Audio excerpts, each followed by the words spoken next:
Record. So you're freaking out over Christmas, okay? I mean, one of the problems is we put so much emphasis on Christmas Eve and Christmas Day. By the evening of the 25th, it's like Christmas is over with.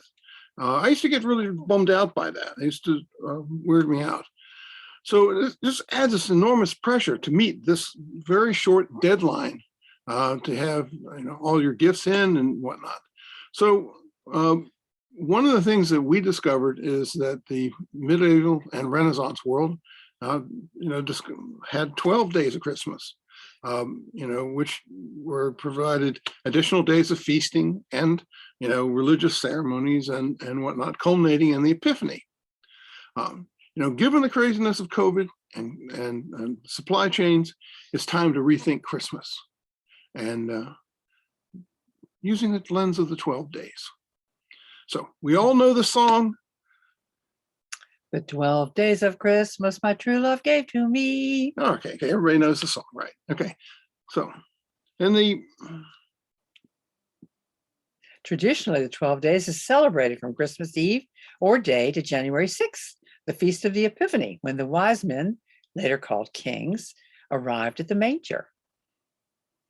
So one of the things that we did is we developed a way to celebrate the 12 days of Christmas, which is not too onerous and fairly streamlined.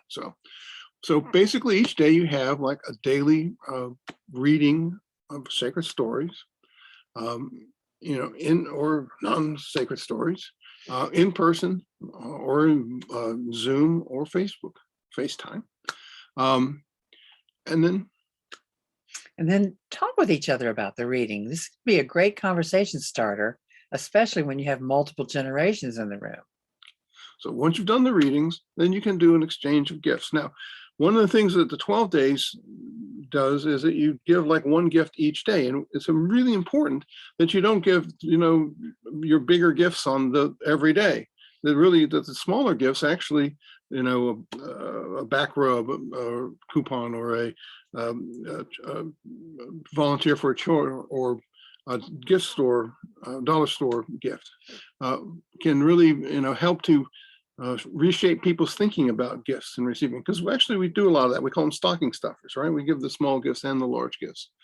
So, and if people are separated by distance, you can wrap them up into a single package and then sub-wrap them in the 12 days.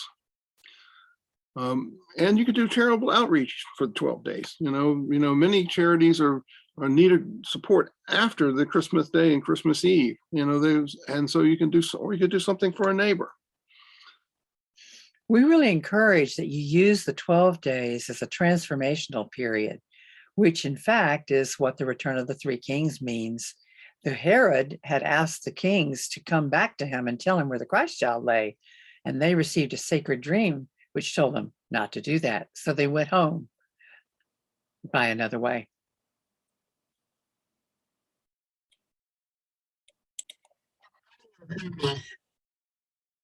So we have a book, Return of the Three Kings, Reclaiming the 12 Days of Christmas to Epiphany. And our book describes the history of the 12 days and solstice festivals of light from around the world. Has everything you want to know about how to celebrate the 12 days with readings and activities for everybody, whether they attend church or not. So every family has to find a 12-day celebration that works for them. And that's going to be fairly complicated. Anyway, the book is available on Amazon and in paperback, paperback and Kindle.